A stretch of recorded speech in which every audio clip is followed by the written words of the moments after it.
रीट पात्रता परीक्षा का इंतज़ार करने वाले सभी विद्यार्थियों, आप सभी के लिए ये जो वीडियो है वो बहुत इम्पोर्टेंट रहने वाला है। ठीक है दोस्तों, तो इस वीडियो में अपन बात करेंगे कि इसके फॉर्म है रीट पात्रता परीक्षा के, आखिर फॉर्म इसके कब से शुरू होने वाले हैं। रीट मुख्य परीक्षा है जो मेन एग्ज़ाम है वो कौन सी होगी कि नहीं होगी, कब होगी, रीट का फॉर्म है वो कौन कौन भर सकता है। ठीक है, तो ये सारी चीज़ें हैं मैं इस वीडियो में डिस्कस करने वाला हूँ। चैनल को सब्सक्राइब नहीं किया तो सब्सक्राइब कर देना। ठीक है दोस्तों, आगे बढ़ते हैं। देखो कि उपेंद्र यादव सर का पहले का ट्वीट है, अभी का नहीं है। ठीक है, मैं पहले ही बता दूं कि रीट पात्रता परीक्षा की तैयारी करने वाले अभ्यर्थी पूछ रहे हैं कि वार्ता में क्या हुआ। ठीक है, अभ्यर्थी अपनी तैयारियां शुरू कर दे, रीट पात्रता परीक्षा का ऐलान जल्द ही होगा, यह वार्ता का नतीजा निकला। ठीक है, तो ये पहले की खबर थी कि रीट पात्रता परीक्षा है वो हर साल करवाई जाएगी सी-टेट की तर्ज पर। ठीक है, जैसे सी-टेट है वो हर साल होता है, वैसे भी रीट पात्रता परीक्षा हर साल करवाई जाएगी, ये गवर्नमेंट ने घोषणा कर दी थी। ठीक है, पहले ही।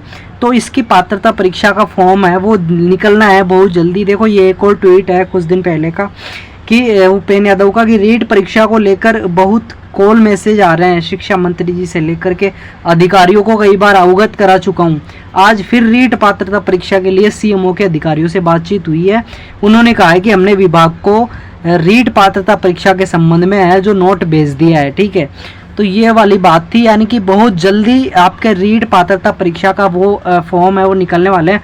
आचार संहिता की हम बात करें तो भैया देखो आचार संहिता है वो आपकी अक्टूबर के फर्स्ट वीक अक्टूबर के लग जाएगी। ठीक है, आचार संहिता यानी कि आपके फॉर्म है, अगर आपको फॉर्म ये निकलने हैं ना तो सितंबर में आपके ये फॉर्म है, सितंबर के लास्ट तक आपको नोटिफिकेशन देखने को मिल जाएगा, क्योंकि इसके अंदर कोई डायरेक्ट रिक्रूटमेंट तो हो नहीं रही, कोई सीधी भर्ती तो हो नहीं रही इसके थ्रू की इसके बाद में मेन एग्जाम का तुरंत ही आ जाएगा। ठीक है, ये पात्रता परीक्षा है, पात्रता परीक्षा कराने को लेकर कोई हर्ज नहीं है गवर्नमेंट को, उसमें जा क्या रहा है उनका। ठीक है, हाँ बस एग्ज़ाम का आयोजन करवाना है, तो वो सब बातें थी कि देखो जो भर्ती है आखिर देखो ये कब तक आएगी। ये दूसरी है, देखो मैं आपको बताता हूँ सारी चीज़ें। फॉर्म आखिर कब से कि जो फॉर्म है वो आखिर कब से शुरू होंगे, तो ये सितंबर के आपके लास्ट में ये फॉर्म है हो सकता है शुरू हो जाएंगे। ठीक है, यानी कि ये फॉर्म आपसे शुरू करवा लेंगे सितंबर के लास्ट में। ठीक है,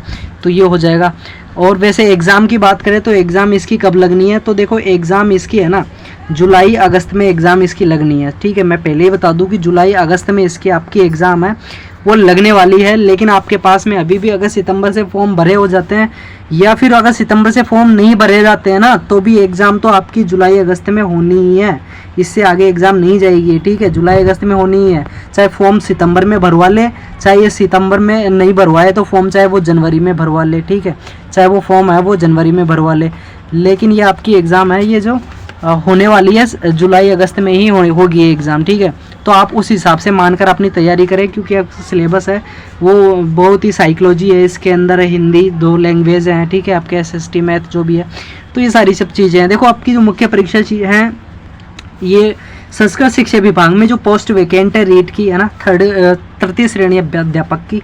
ठीक है, तो वहाँ पर कम से कम आपको 2200 प्लस की मैं बात कर लूँ, 2200 प्लस आपको पोस्ट है वहाँ पर देखने वाली है। ठीक है, कितनी पोस्ट, 2200 प्लस पोस्ट है वो आपको संस्कृत शिक्षा विभाग में आने वाली है। सबसे ज़्यादा 1000 पदों पर है वो साइंस मैथ की पोस्ट रहने वाली है। ठीक है, इसके अंदर तो ये आपकी मुख्य परीक्षा है जो संस्कृत शिक्षा विभाग की आएगी। रीट की जो सामान्य शिक्षा विभाग है, सामान्य शिक्षा विभाग की वैकेंसी भैया इस बार 2 साल तक नहीं आएगी। ठीक है, 24 में भी नहीं आएगी, 25 में हो सकता है वो ऐलान वो जो अब वो परफॉर्मा जो वो देंगे उनका। ठीक है, वो घोषणा पत्र जो देंगे कि हम है वो अगले साल चुनाव में आएंगे तो हमको वोट के लिए वो कुछ जारी करेंगे कि हाँ हम इतनी भर्तियाँ और करवाएंगे शिक्षा विभाग में इतनी, तो वो लालच ज़रूर दे सकते हैं, लेकिन एग्ज़ाम नहीं होगा, सीधी सी बात है।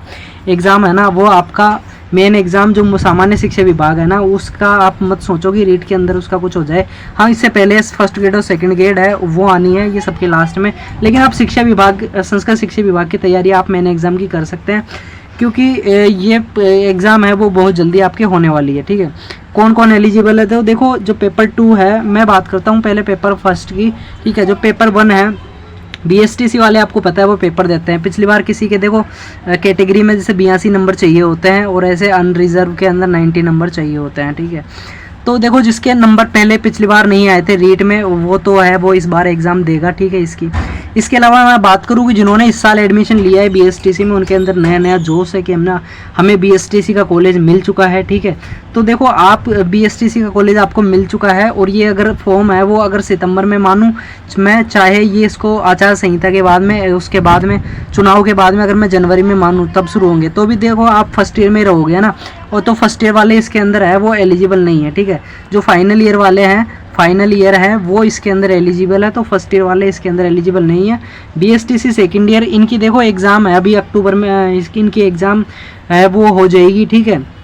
इनकी एग्ज़ाम अब होगी, ठीक है। तब तक जैसे नोटिफिकेशन आता है, एग्ज़ाम होती है, तब तक आपकी है वो सेकेंड ईयर है वो कंप्लीट हो जाती है, ठीक है। तो आपकी एग्ज़ाम होगी तो आप इसका है वो फॉर्म है वो भर सकते हैं।